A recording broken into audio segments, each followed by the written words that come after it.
여러분 반갑습니다.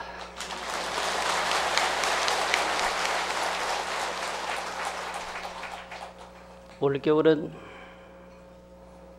춥다고 해도 아직까지는 이곳은 그렇게 춥다고 느껴지지가 않습니다. 오늘도 일기는 의외로 포근합니다만 간간히 이쁜 가랑비가 지나가기도 합니다. 조금 있으면 아마 일광보살이 얼굴을 내밀 거라고 생각을 합니다. 밖은 아무리 춥고 영롱하지 못하다 하더라도 이 설법전날은 열기가 더하고 더해서 한참 법문을 겪어가는 중간에 수진스님의 얼굴이 아마 빨갛게 변할 것이니까 왜 저러친고 생각하지 말고 이 안에 열기가 가일충돼서 그렇다 그렇게 이해하시면 될 것 같습니다.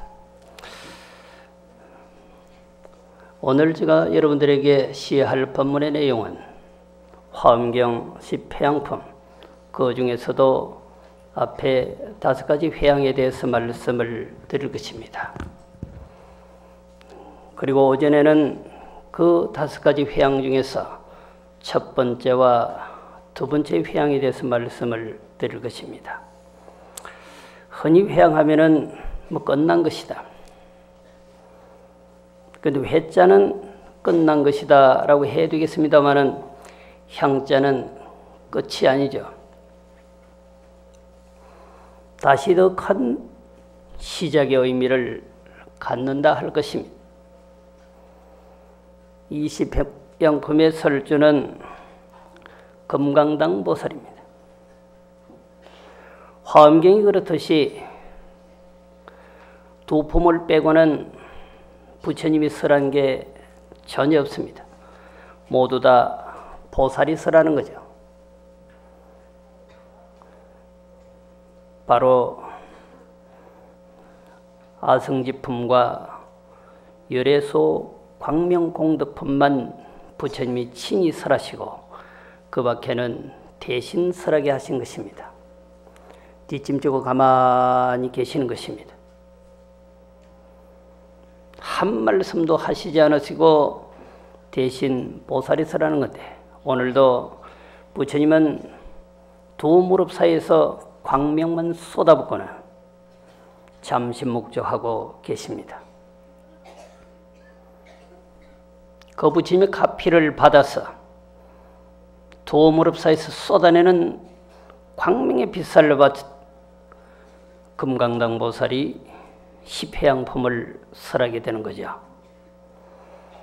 이 시패양품의 설법이 어디서 열릴까? 부처님이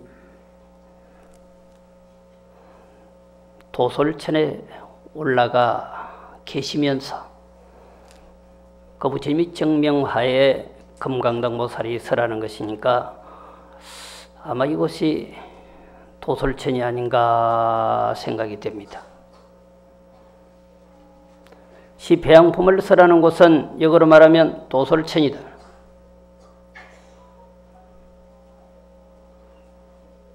회양하면 끝나는 일이라고 생각하지만 이제 시작입니다. 오늘 회양품 법문 들었다 내일은 오지 않아도 되겠다 그렇게 생각하시면 아마 큰 오를 보만다 할 것입니다. 어저께까지는 도솔천궁 개참품을 설했을 것입니다. 자, 대체 이곳에서 무슨 일이 벌어졌을까요? 도솔천에 오르셔서 지금까지 보였던 행보는 단순히 그 행보를 보이기 위해서 부처님이 도솔천에 오르신 것이 아니라 결론적으로 말씀드리면 도솔천에 오르신 이유는 이 시패양품을 설하기 위해서 오르신 것입니다. 회양을 다른 말로 말씀을 드리면 회소성대, 회소향대라. 작은 것을 돌이켜서 큰 것으로 향해 가는 거예요. 비유하자면 소성의 세계에 있었다고 한다면 대성의 세계로 향해서 나아가는 것입니다. 역으로 말하면 작은 것을 뿌리로 해서 다시 더 큰 것을 이루는 거죠. 회찬, 향피한. 정토의 논리로 말하면 차 안의 세계를 돌이켜서 피 안의 세계로 향해 가는 것입니다. 그렇게 설명을 해야 정확하게 회향을 설명하는 것입니다. 또 회성, 회범향성이라. 범부의 세계를 돌이켜서 성인의 세계로 향해 나간다. 다른 말로 하면은 회범 성성이라. 현재 있는 이 자리에서 더 나은 곳으로 나아가는 거죠. 10주도 10단계고 10행도 10단계고 10회향도 10단계란 말이에요. 이미 이 과정을 거쳐왔어요.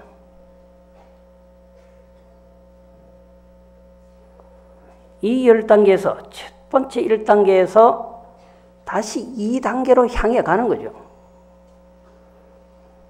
10년 다닌 사람과 1년 다닌 사람이 달라야 되는 이유가 있잖아요.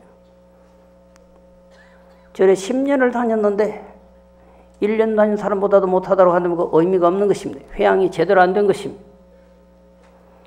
1년 다닌 사람, 2년 다닌 사람, 3년 다닌 사람, 2년 다닌 사람은 1년 다닌 사람보다는 뭐 나아야죠.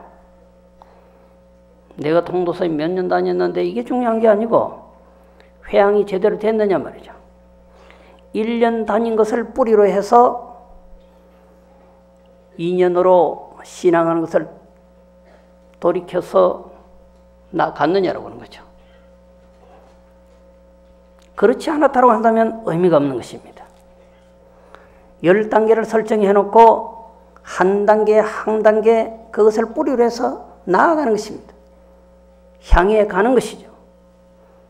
끝내 목적이 뭘까요? 모든 공덕을 쌓는 것은 해범성성입니다. 범부를 돌이켜서 범부를 청산하고 성인이 되는 거잖아요. 그게 수행인 거잖아요.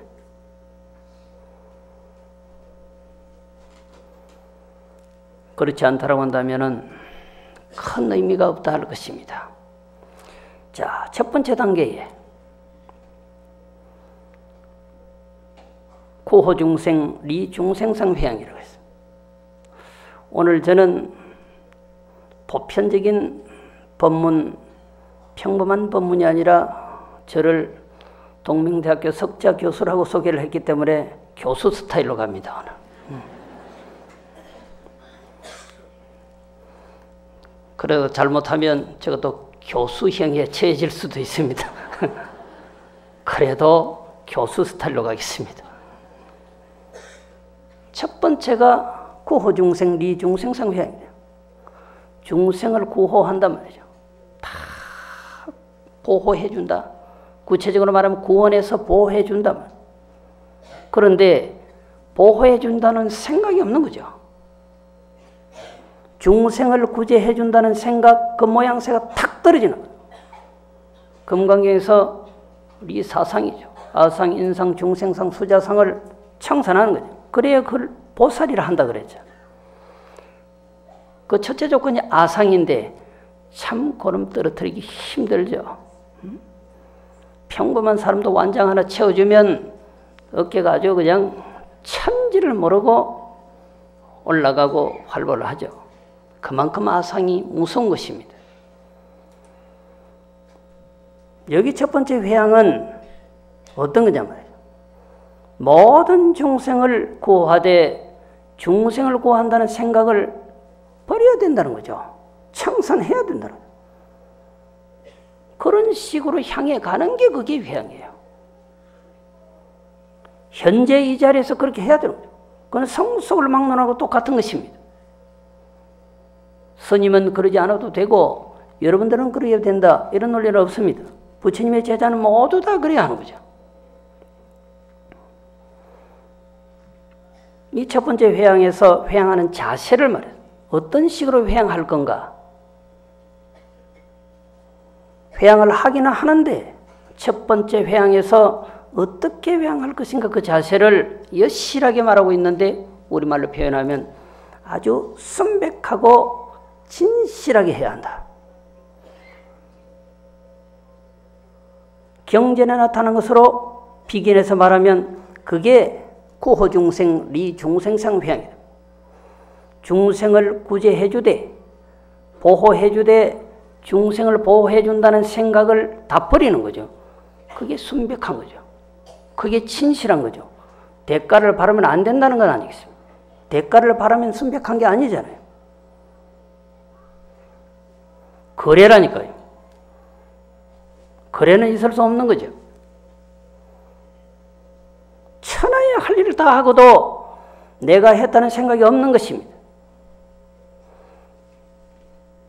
비유하자면 하늘의 태양은 말없이 비춰지지만 내가 우주를 비춰줬다는 생각이 없습니다.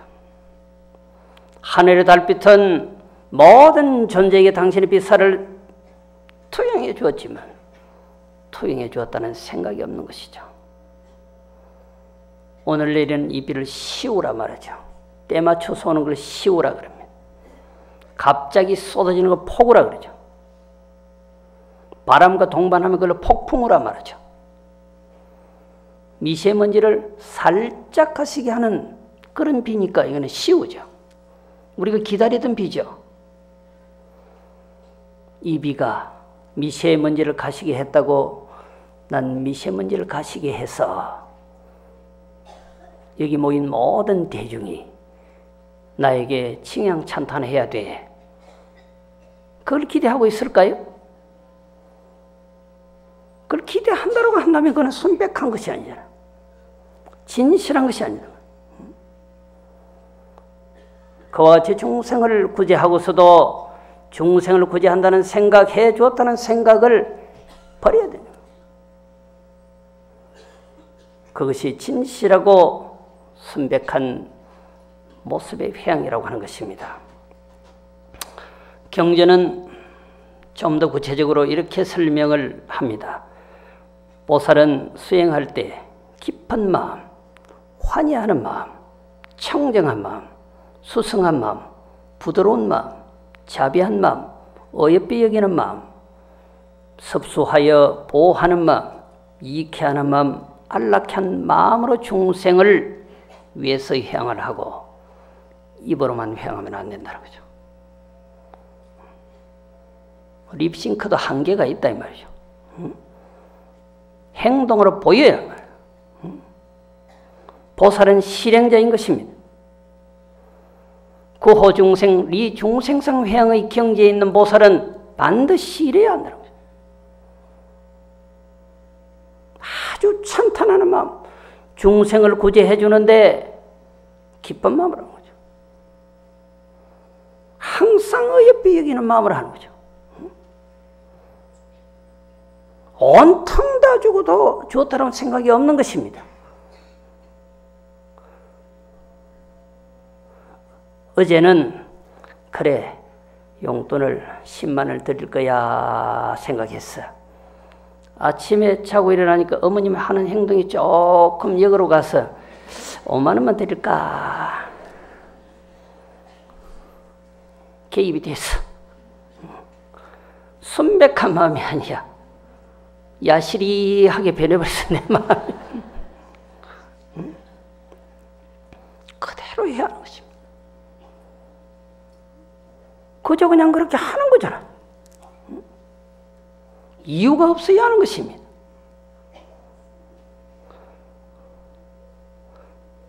도설의 모든 수행이나 모든 공양이나 모든 행보는 유리알같이 맑아야 하고 그 모든 행보는 오직 중생에게 향하여 그것이 중생을 구제하고 구원하되 중생을 구제하고 구원한다는 생각이 싹둑 잘려진 것이다. 중생에게 회항하되 회항한다는 생각 없는 게 그게 진실되고 선백한 회항의 모습이다. 이 구호중생, 리중생상 회항에는 여러 가지 형태의 회항이 있다. 중생을 구제한다는 생각이 없다라고 하는 이 논리에 다양한 모습의 회항이 있다 그랬습니다.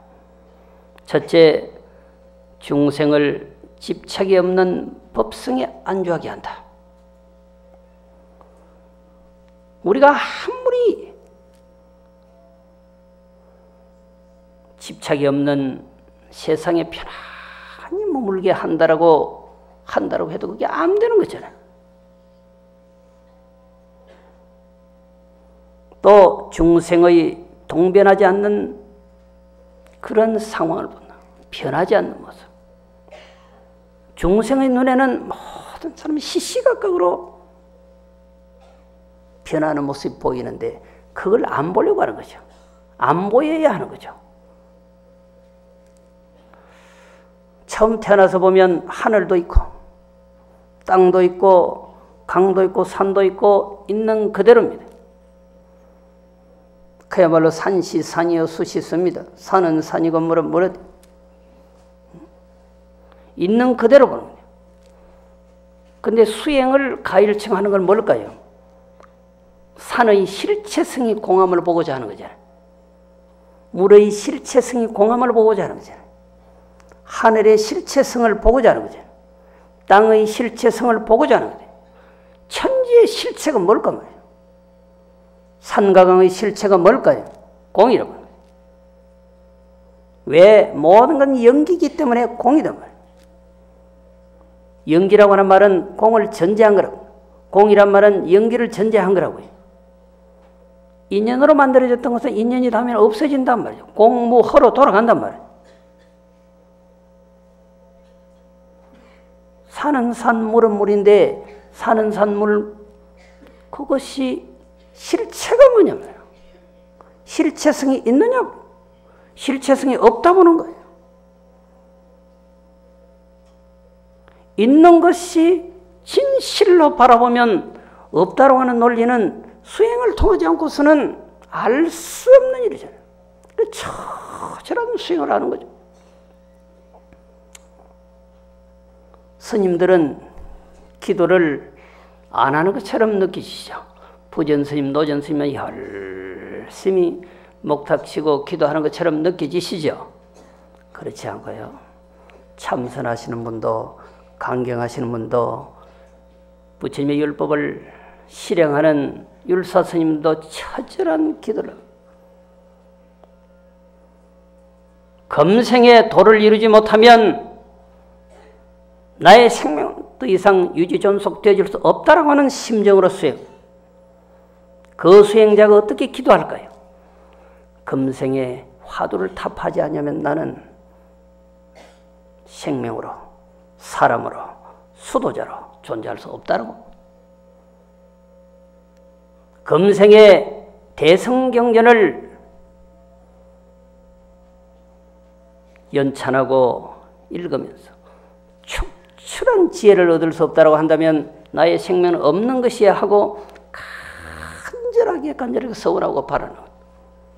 책만 보고 있는 것 같죠. 경제만 보고 읽는 것 같죠. 떨어지지 않는 문장이 나오면 여러분들이 한참 잠든 그 밤에 새소리마저 잠든 그 깊은 산 중에 말없이 들어가서 무릎이 닳도록 절을 하면서 금생에 축출한 지혜를 얻게 해주십시오 하고 간절하게 서원하고 기도하고 또 당신의 처소에 가서 경전을 바라보는 겁니다. 기도하는 스님은 안 그렇겠느냐.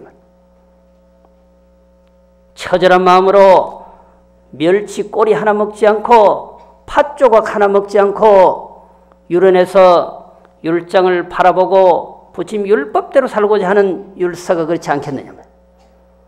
혹이라도 마음에 감격이 생기면 부처님 성전에 들어가서 절을 하면서 나는 당신의 법을 따르고 싶습니다. 부처님이 저에게 가피를 주십시오. 하고 이렇게 기도하는 거죠. 모든 수행에는 신앙을 뿌리로 한 기도가 있는 것이죠. 그런데 여러분들 어떻게 기도해요? 우리 아들 좋은 대학교 딱 넣게 해 주십시오. 여기 기도해요. 돈 왕창 벌게 해 주십시오. 여기 기도해요. 어떤 기도라도 좋아요.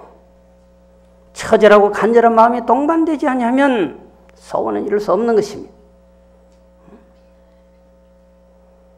적어도 구호중생, 리중생상 회양의 보살은 그런 거죠. 모든 중생이 변하지 않는 마음, 변하지 않는 마음.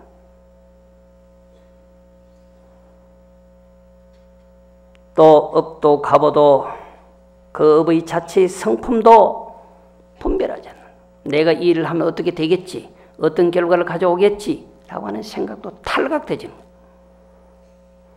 그리고 여러분들 육체에도 집착하지 않는 것입니다. 이 실체가 공함을 바로 인지해야 하는 거죠. 또 그 어떠한 명칭에도 집착하지 않는, 가장 큰 명칭에 집착하는 게 뭘까요? 큰 자리 하나 해서 당신의 명함판이 천지 사방에 돌아다니는, 성속을 막론하고 그런 거죠. 그게 집착하지 않는 거죠. 처소에 또한 집착하지 않는다. 이곳이면 어떻고 저곳이면 어떻느냐 말이야. 다만 먹을 수 있어서, 다만 부처님의 법을 들을 수 있어서 좋은 것이고, 억만세토록 지옥이 있다 하더라도 부처님의 명체를 들을 수만 있다면 그 길을 가겠다. 아무리 화려한 곳이고 숭고한 곳이라도 부처님의 진리를 들을 수 없는 곳이라면 그곳은 가지 않겠다. 이곳이면 어떻고 저곳이면 어떻느냐. 부처님이 영롱하게 존재하고 부처님의 진리가 살아 숨쉬는 곳이라면 그곳이면 좋은 곳이죠. 흠망한 법에 집착하지 않는다. 중생의 모양이나 세계의 모양이나 마음의 모양에 집착하지 않는다. 그 어떤 전도된 소견도 갖지 않는다. 그런 식으로 회항하는 거죠. 그게 회항입니다. 지금 내가 그런 상황이 못 된다고 한다면 지금부터 그렇게 한 발짝 한 발짝 옮겨가는 것이 회항입니다. 태어나면 하늘 보이고 땅 보이고 강 보이고 물 보이는 거죠. 산화석벽 있는 그대로 보이는데 그게 진짜일까 가짜일까 실체성이 공한 거야. 그 길을 따라서 수행하는 거죠. 그러다가 그 껍질이 왕창 벗겨지고 나면 산은 산이고 물은 물이고 그대로인 거죠. 이해가 안 돼도 좋아요. 수행자들은 이미 이 과정을 다 체험하고 이해한 것입니다. 특별한 말이 아닌 것입니다. 산 그대로 물 그대로 하니까 왜 산 그대로 물 그대로야? 산은 산이 아니고 물은 아니다. 왜? 실체성이 공했으니까. 그런데 다시 한 껍질 탁 벗겨보니까 그대로지. 영축산은 영축산이고 검정산은 검정산인 거죠. 천년 노송은 노송 그대로죠. 억만 세월토록 그냥 주봉에서 흐르는 물은 이 설법전 앞으로 관통하고 가는 거죠. 달라진 게 아무것도 없는 것입니다. 내 생각이 쉬어버리면 그대로잖아요. 뭘까라고 한번 망상 피워본 게 그게 수행. 진짜 산일까 물일까 망상을 피워보는 게 그게 수행이죠. 그래서 실체성의 광함을 딱 다시 알아버리니까 그대로죠. 과학 물리학자는 망상 피우는 자 아닙니까? 의학자도 망상 피우는 자 아닙니까? 오래 살면 뭐 할 거냐? 사람같이 살아야지. 여러분들은 내일 죽어도 괜찮습니다. 이미 부처님의 성스러운 법을 만났잖아요. 무엇이 그렇게 두려우냐? 두려울 것 아무것도 없습니다. 이자에게는 염라대왕도 침노를 못하죠. 역질기도 침노를 못하는 거죠. 죽음을 두려워하지 않는 자니까. 죽음을 두려워하는 자에게 염라노자가 포자를 보내는 거죠. 역질기가 사자를 보내는 것입니다. 살아있는 거나 죽어있는 거나 똑같다라고 생각하는 자에게는, 소위 생사가 없다고 하는 사람에게는 염라노자도 당할 바가 없는 것입니다. 자, 합장하시죠.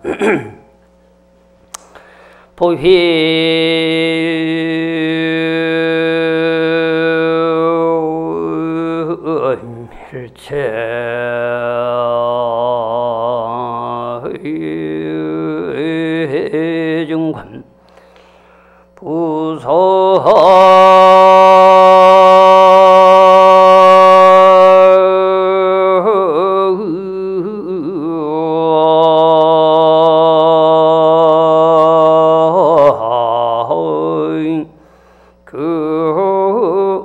처지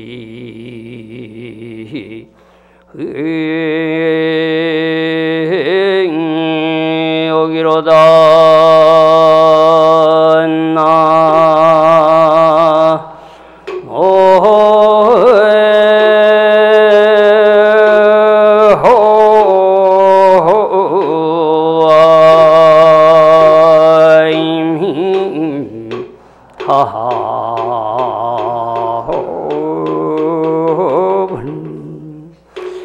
여신정법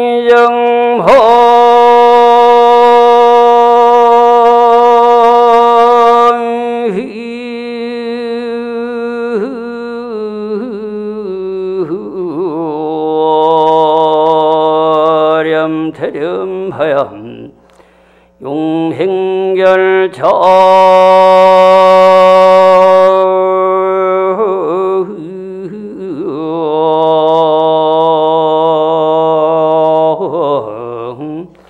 상회함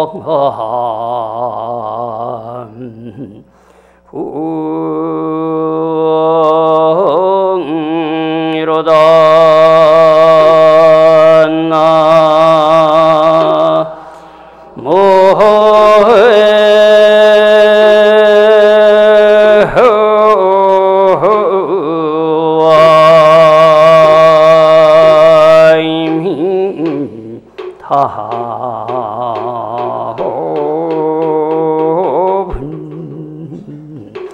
보일체 중생으로 널리 일체 중생을 위하는 까닭으로 부사이급 처지옥이라도 불가사의한 세월 동안 지옥에 거처한다 하더라도 여시정무렴태심하여 이와 같이 싫어하거나 물러나는 마음이 없다. 염태심, 싫어하거나 물러나는 생각이 없어. 중생을 위한 까닭이다. 그게 중생을 위한 회향이다. 용명결정 상회향이로다. 이와 같이 용맹한 마음으로 결정코 중생을 위해서 나의 모든 것을 회향하겠다.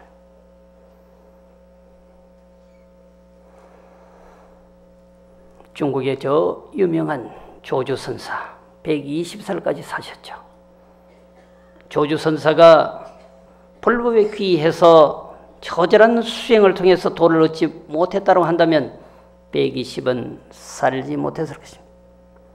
그 당시에 단학 선도하는 도교학자들이 오래 살아버리고 해도 조주 스님만큼 못 살았거든. 어느 날 조주 스님에게 왕공이 찾아왔습니다. 왕이 대신을 거느리고 찾아왔는데 침상에서 벌떡 일어나서 맞이해야 하는데 가만히 앉아있어. 그리고 미안하니까 제가 몸이 안 좋아서 침상에서 그대로 맞이하니 이해를 해 주십시오. 나는 이해를 못하겠어.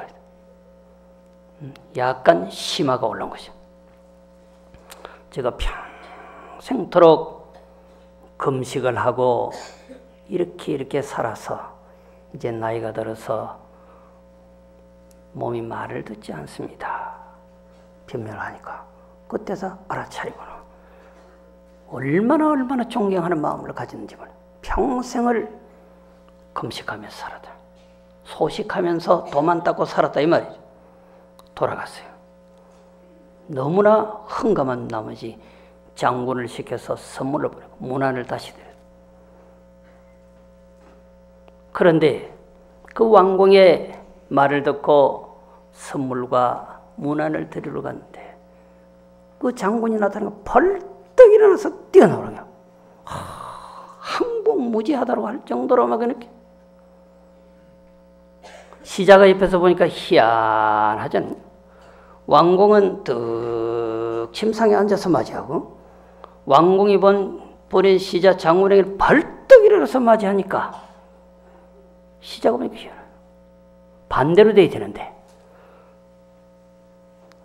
아니 스님 왕공이 왔을 때는 병마를 핑계 삼아 침상에 앉아서 맞이하시더니 왕공이 보낸 저 장군에게는 벌떡 일어나서 지극한 마음으로 맞이하는 이유가 뭡니까? 그러니까 그게 그런 게 아닐세 그래서 귀빈이 오면은 다 앉아서 맞아. 이거 잘 들어야 돼요. 보통 사람이 오면은 탁 일어나서 맞아.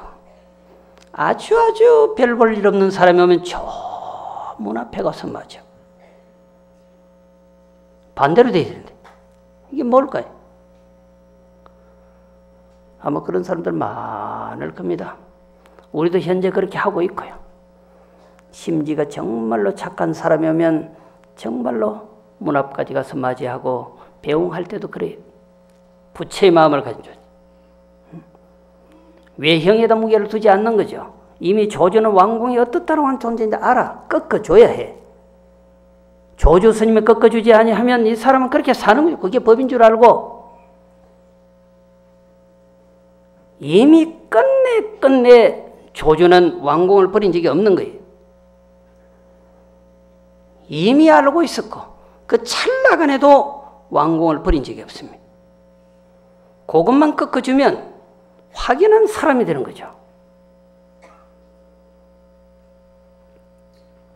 이와 같이 구호중생, 리중생상회양은 중생을 구제해 주지만 구제해 줬다는 생각이 없는 거죠.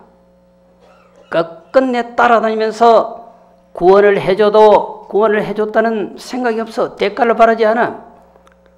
조주의 마음은 왕공을 어떻게 했든지 아상스님 마음을 잘라주려.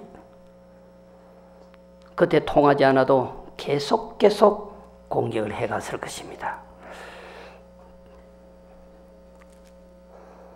자, 이와 같이 용맹스럽게 싫어하거나 물러난 마음이 없이 끝끝내 중생을 위해서 향한다. 두 번째는 불교의 향이에요. 무너지지 않는. 여러분들은 금방 생각이 일어났다가 사라져버려요. 이거 해야지 하다가 돌아가면 잊어먹어서 안 하는 것이 뭐 그거 했으면 뭐 하려고. 어저께 동지라고 또 열심히 오셨습니다. 어저께 갔는데 통도서 오늘 또 왜 가려고? 뭐 그러죠. 그 생각이. 그래도 수진 스님 온다니까 가봐야지. 그런 생각이죠. 응? 수진 스님 뭐 통도사 뭐 하루 이틀 오나? 내가 추정해도 거의 20년이 육박됐던데 한 번도 안 빠지고 지금까지 온 사람은 나밖에 없는 것 같은데. 응? 응? 통도사 보살계에는 10년차, 20년차, 30년차 그렇게 가면 그 메달도 주고 그러던데 나는 법사로 참 초빙되고 이후로 한 번도 빠진 적이 없이 그 20년에 육박하는데 메달 안 주나 모르겠습니다. 근세는 해마다 한 3번씩 오니까 굳이 오늘 수진스님 보러 안 와도 되는데 그 빗길을 뚫고 오셨어요. 그래서 비가 알아서 아주 이쁘게만 내리고 이제 나가시면 일광이 동조할 겁니다. 자, 무너지지 않는다. 어디에? 삼보에 대한 믿음이 무너지지 않아야 돼요. 신이 불개종이라 현수품에서 그랬어요. 믿음은 깨어지지 않는 종자라고 그랬어요. 두 번째 단계 보살은 불개보살인데 어떤 거냐면 삼보에 대한 절대로 끊기거나 무너지지 않는 거죠. 모든 것이 잘 이루어질 때는 부처님 고맙습니다 하다가 아들 일이 조금 잘못하면 부처님 미안합니다. 나는 그냥 십자가로 갈랍니다. 그렇게 하면 안 되죠. 응? 나는 두 눈으로 여실히 현재 수천 명이 지금 이렇게 앉아있는 걸 저는 다 봅니다. 부처님 미안합니다 할 사람은 한 분도 안 계실 걸로 저는 알아요. 응? 어떤 상황이 와도 부처님과 부처님의 진리, 부처님과 부처님의 진리를 의지해서 수행하는 스님에 대한 믿음은 깨어지면 안 됩니다. 한국 불교의 수행자들이 얼마나 처절하게 수행합니다. 대한민국의 수행자만큼 처절하게 수행하는 스님이 없어 전 세계에. 그럼에도 불구하고 이런 관계 저런 관계로 자꾸만 불신의 마음을 갖는데 절대로 그러면 안 되는 거죠. 우리가 믿음을 보여주지 못해서 불신한 마음을 갖는다 하더라도 부처님은 법망경에서 이미 일렀습니다. 삼보를 비방하지 마. 여러분들이 삼보를 호지해 주지 아니하면 이 불법이 어디로 가겠습니까? 여러분들이 가장 존경하고 숭고하게 받드는 부처님 진리 스님이 살아있어야 여러분들의 생명도 살아있는 것입니다. 특히 대한불교 조계 중에 수행자만큼 처절하게 수행하는 그런 수행자가 어디 있느냐 말이에요. 목사가 그러게 해서 신부가 그러게 해서 전 세계의 불교의 수행자가 그러게 해서 그런 수행자는 눈 닦고 봐도 없는 것입니다. 충분히 존경하고 믿어도 됩니다.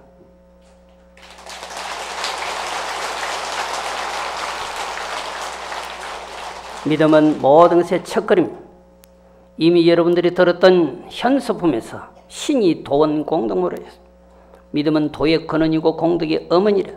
도를 만드는 모체이고 공덕을 자아내는 모체라고 했습니다. 신능필도 열애지라 믿음은 끝내 우리로 하여금 열애의 세계에 이르게 한다 했어요. 믿음은 깨어지지 않는 종자입니다. 때가 되면 언젠가는 발아해서 아름다운 깨달음의 꽃으로 피워냅니다. 여기서 불게 무너지지 않는다, 깨어지지 않는다라고 하는 것은 바로 삼보에 대한 믿음입니다. 그게 무너지면 안 되는 거죠. 그게 무너지면 내 스스로가 천길 벼랑으로 떨어지는 것입니다. 확연하게 믿어야 될 게 뭐냐? 당랑거칠이. 사마귀가 무쇠바퀴를 어떻게 막아내겠어?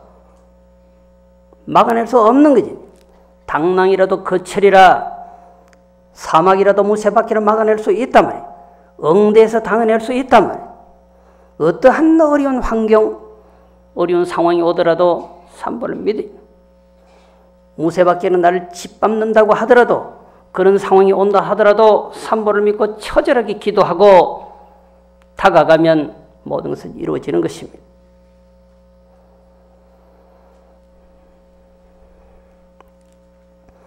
따라서 삼보에 대한 믿음을 절대로 무너뜨리거나 그 마음이 무너지면 안 됩니다. 이 불교 회양에서 중생에게 회양하는 그 모습을 이렇게 그리고 있습니다. 모든 중생으로 하여금 청정한 믿음을 내게 하려는 까닭이고 선근을 섭습게 하려는 까닭이고 모든 중생으로 하여금 고통을 예의게 하려는 까닭이고 모든 중생으로 하여금 폭넓게 알게 하려는 까닭이고 모든 중생으로 하여금 하는 일이 끝까지 가게 하려는 모든 중생으로 하여금 부처님의 출현을 만나기 어려운 줄 알게는 그저 여러분들은 이 법석에서 수많은 법사 스님을 그리고 여실한 부처님의 법음을 들어 쉬운 일이 아니거든. 통도사 화엄살림은 대한민국에서 가장 숭고하고 많은 대중이 참여하는 법석입니다. 오늘도 수많은 법사들이 이곳에 와서 부처님의 법음을 설출해 주고자 하는 그런 서원인 거예요. 어쩌면 이 법석에 한번 오르고자 하는 염원을 가진 스님이 많이 계신 거예요. 그와 같이 부처님의 출현은 더더욱 어려운 거죠. 그걸 만난다고 하는 것은 참으로 어려운 거죠. 또한 중생으로 하여금 불탑을 장엄하고 공양케 하려는 까닭이고 또한 중생으로 하여금 모든 불법에 안죽게 하려는 까닭입니다. 이 불교 회양의 보살이 이와 같이 회양하는 것은 일체 중생으로 하여금 끝내 출세간의 법을 성취게 하려. 세간의 법으로는 안 되는 게 너무 많아. 국법으로도 안 되는 게 너무 많아. 그러나 불법으로는 안 되는 게 없어. 의사가 못하는 걸 누가 해야 될까? 부처님이 진리가 하는 겁니다. 과학물리학자가 못하는 걸 누가 해? 부처님과 부처님이 진리로 하는 겁니다. 세간의 법으로는 안 되는 게 너무 많아. 규제가 너무 많아. 부처님과 법으로는 못하는 게 없어. 안 되는 게 없는 거죠. 안 되는 것이 있으면 삼보를 믿고 되게 해달라고 발언하시면 됩니다. 세상의 법으로 안 되거든. 부처님의 법으로 다가가면 됩니다. 자, 합장하시죠. 전심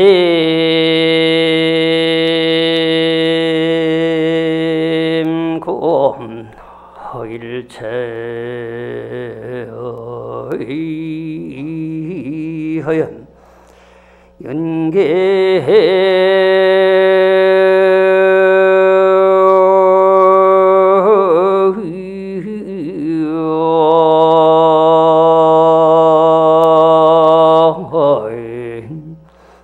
원래 중앙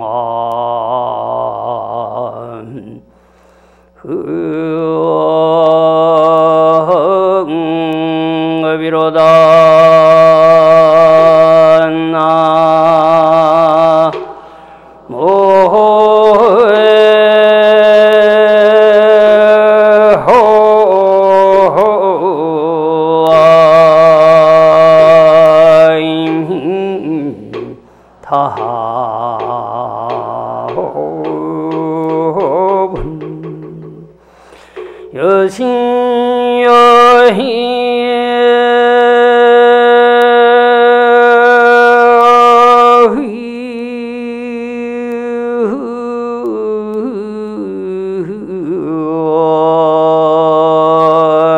대군생을 기렴사요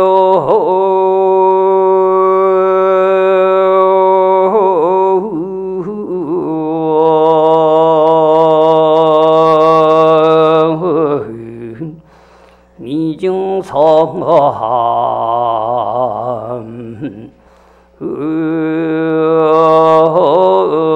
으로다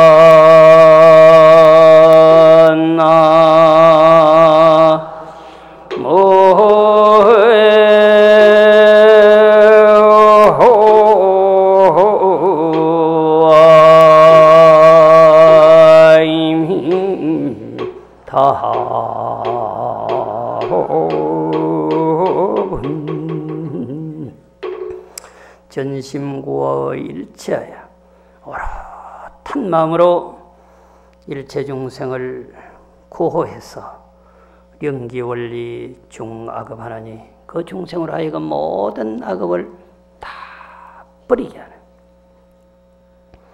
여시요익 제군생을 이와 같이 모든 중생 요익해 하기를 개념사요 미정사로다 딱 생각에 붙여줘.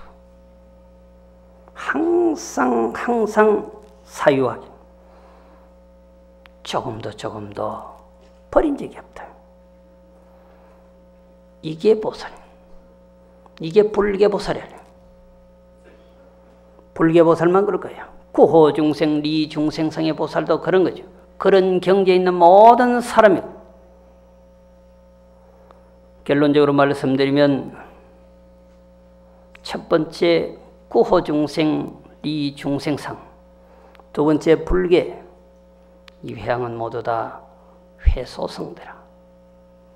작은 것을 돌이켜서 큰 것을 이루는 염원. 회범성승이라 범부를 돌이켜서 성인이 되게 하는데 그 목적이 있단 말이야. 한 발짝 한 발짝 현재 있는 자리에서 더 나은 곳으로 나아가는 끝내 완전한 부채계로 나아가는 것이 그것이 바로 회양이라고 하는 말씀을 드리면서 오전의 법문을 마치겠습니다.